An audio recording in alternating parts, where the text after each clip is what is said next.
Hello students, welcome to my SST class. आज के video explanation में मैं आपके chapter 3 that is the making of global world इसका लास्ट वीडियो लेक्चर मैं आपको दे रही हूँ।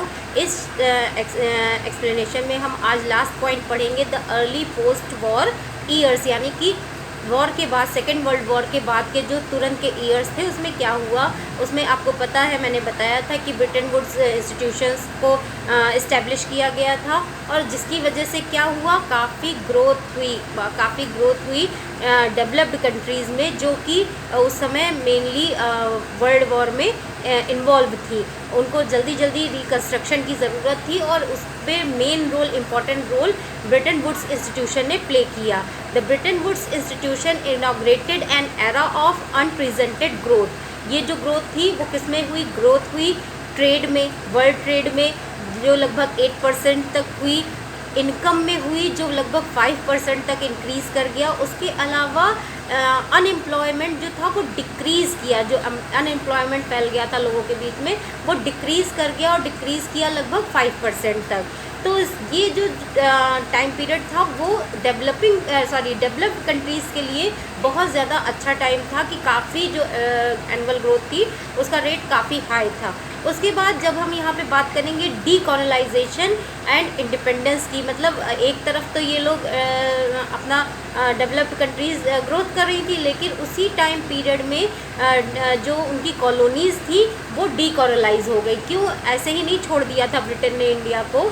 क्यों? क्योंकि वो काफ़ी टायर्ड हो चुके थे इकोनॉमिकली, काफ़ी उनको प्रॉब्लम्स हो रही थी, जिसकी वजह से उनको मजबूरी में इंडिया को छोड़ना पड़ा और उनकी कॉलोनी से भी उनको फ़ायदा नहीं हो पा रहा था। वो उसको पूरी तरह से इस्टेब्लिश नहीं कर पा रही थी इकोनॉमिकली, तो इसलिए उन्होंने इंडिया को छोड़ दिया था। इसीलिए उस टाइम पीरियड में एशिया और अफ्रीका की कई जो कंट्रीज़ थी वो डीकोलोनाइज हो गई, वहाँ पर इंडिपेंडेंस आ गया। तो इंडिपेंडेंस आने के बाद soon after the second world war, process of independence in Asia and Africa also, and the main role play to in these developing countries the IMF and the World Bank। जो main role play किया गया वो IMF और world bank के द्वारा किया गया। क्यों? क्योंकि Bretton Woods institution began to shift their attention more towards developing nation. पहले उनका सारा जो ध्यान था वो किस पर था? डेवलप्ड कंट्रीज़ पे था, जो वॉर में इन्वॉल्व थी उन पर था। अब उनका पूरा जो ध्यान था वो कहाँ पे अटेंशन चला गया? डेवलपिंग कंट्रीज़ पे, जो डीकोलोनाइज हुई वहाँ पर चला गया। और उन्होंने कोशिश की कि उनको भी रिकन्स्ट्रक्ट करने में, उनको अपनी इकनॉमी को सुधारने में, ग्रोथ करने में मदद की जाए।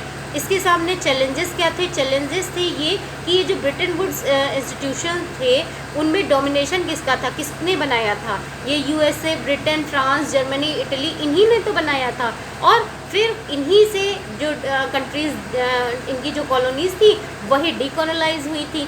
तो एक तरह से मतलब ये कह दीजिए कि सीधे हमने कॉलोनी बना रखा था उसको छोड़कर, कि हमने दूसरी तरह से हमने आपको अपने अंडर कर रखा है। क्यों? क्योंकि जो ये ब्रिटेन वुड्स इंस्टीट्यूशन था, इसका क्या कहना था? Even after decolonisation former colonies were control vital resources such as minerals and land in former colonies. मतलब ये जो इसके ब्रिटेन वुड्स इंस्टीट्यूशंस की जो मेन जो बनाने वाले थे US और ब्रिटेन वगैरह, इन्होंने क्या कहा कि हम ठीक है, हम वर्ल्ड बैंक और IMF के द्वारा आपको ठीक है रिकन्स्ट्रक्ट करने में हेल्प कर रहे हैं, लेकिन उसके चलते आपके जितने भी नेचुरल रिसोर्सेज हैं, लैंड और मिनरल्स, इन पर हमारा ही कंट्रोल रहेगा। तो इससे क्या हुआ? इससे ये हुआ, the developing Nations was unhappy with this. तो जो डेवलपिंग कंट्रीज़ थी वो इससे खुश नहीं थी। क्यों? क्योंकि नो बेनिफिट टू देम,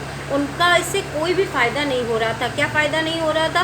कि जो जिनसे उन्हें डेवलप मिल सकता था, जिनसे वो इंक्रीज़ कर सकते थे, जिनसे उन्हें ग्रोथ मिल सकती थी, वही चीज़ें वापस उन्हीं पावर्स के पास, उनके कंट्रोल में थी। तो उन्होंने क्या किया? They organise themselves as a group of G77 and demand NIEO। NIEO means new international economic order. ये सिस्टम उन्होंने बनाने की कोशिश की और G77 एक ग्रुप बनाया उन नेशंस का जो डेवलपिंग नेशंस थे, जो डीकोलोनाइज हुए थे। ठीक है, अब इस NIEO के लिए क्या सिस्टम था, ये इसको समझिए। That is the system would give them real control over there natural resources, more developed development assessment fairer price for raw materials and better access for their manufactured goods in developed countries market। मतलब कि क्या क्या चाहते थे, वो चाहते थे कि नेचुरल रिसोर्सेज पे उनका खुद का रियल कंट्रोल रहे, उसके अलावा जो रॉ मटेरियल का जो प्राइस है वो फेयर रहे, मतलब बहुत ज़्यादा बढ़े नहीं, उसके अलावा जो मैन्युफैक्चरर्स गुड हैं वो उन्हीं डेवलप्ड कंट्रीज़ में उनको मार्केट मिल सके, उन मार्केट तक उनकी पहुंच हो सके। ये था NIEO जो हमारी उन्होंने बनाई थी, G77 के तहत जो सिस्टम बनाया था, न्यू इंटरनेशनल इकोनॉमिक ऑर्डर। इससे इन डीकोलोनाइज कंट्रीज़ को फ़ायदा हुआ और उन्होंने अपने आप को इस्टेब्लिश किया वापस से वर्ल्ड ट्रेड में एंड वर्ल्ड इकोनॉमी में और ग्लोबलाइजेशन बनाने में मदद की। अब हम लास्ट में पढ़ेंगे end of Bretton Woods and beginning of globalisation.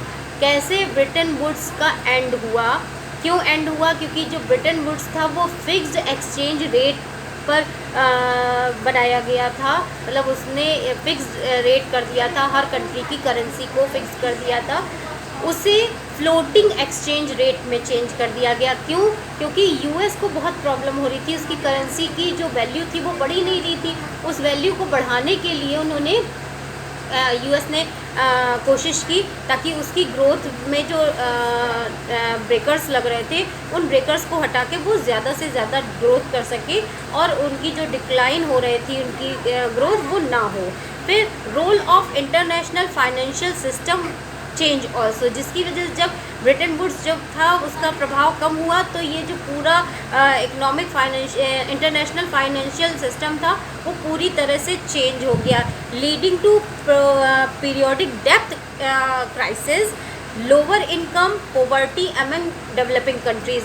मतलब इसका जो ब्रिटेन वुड्स था उसके पावर की वजह से कम होने की वजह से या जो उसने फिक्स्ड एक्सचेंज रेट लगाया था उसके फ्लोटिंग एक्सचेंज रेट की वजह से जो डेवलप कर रही थी कंट्रीज़ उनको नुकसान होने लगा, वहाँ पे पॉवर्टी आ गई, इनकम लेस हो गई और उसके अलावा जो क्राइसिस आ गई थी उसकी वजह से ये डीकोलोनाइज जो कंट्रीज़ ग्रोथ करने लगी थी उनकी ग्रोथ पे असर पड़ा। बट कुछ चेंज आया, किसकी वजह से? MNCs की वजह से चेंज आया। MNCs के आने के बाद जो इंडस्ट्रीज़ थी वो रीलोकेशन होने लगी इन्हीं कंट्रीज़ में। क्यों? क्योंकि जो डेवलपिंग कंट्रीज़ थी या डेवलपिंग नेशंस थे जैसे कि चाइना, ब्राज़ील, इंडिया, ये सब यहाँ पर लो वेजेस पे वर्कर्स मिल सकते थे, यहाँ पर डबल प्रॉफिट हो सकता था, इसलिए MNCs ने अपना जो ध्यान था, अटेंशन था वो इस पर शिफ्ट किया और MNCs के आने के बाद जो पूरा वर्ल्ड का ग्लोबलाइजेशन था वो फिर से स्टार्ट हो गया। Simulated world trade and capital flow in countries of India, Brazil and China.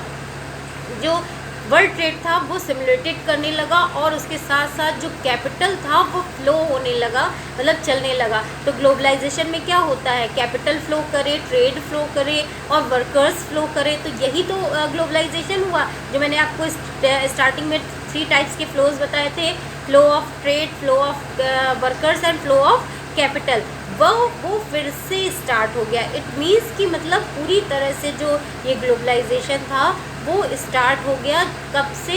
लगभग 1950s to 1970s के टाइम पीरियड से लगभग 20th सेंचुरी तक। तो ये इस तरह से मैंने आपका ये चैप्टर कंप्लीट किया, the making of global world. इसमें किस तरह से मैंने प्री मॉडर्न एरा से आपको मॉडर्न एरा तक पहुंचाया, किस तरह से ट्रेड जो था वो प्री मॉडर्न टाइम में होता था, फिर किस तरह से वो और चेंज हुआ, किस तरह से रोल प्ले किया टेक्नोलॉजी ने, और उसके बाद फर्स्ट वर्ल्ड वॉर हुई, सेकेंड वर्ल्ड वॉर हुई, उसके बाद किस तरह से रिकन्स्ट्रक्ट किया गया इकोनॉमिक ग्रोथ को, द ग्रेट इकोनॉमिक डिप्रेशन हुआ, उसके बाद सेकेंड वर्ल्ड वॉर हुई, ब्रिटेन वुड्स इंस्टीट्यूशंस बनाए गए, IMF और वर्ल्ड बैंक को इस्टेब्लिश किया गया। ये सारी चीज़ें मैंने आपको क्लियर कर दी। आई थिंक आपको पूरा चैप्टर बहुत अच्छे से समझ में आ गया होगा।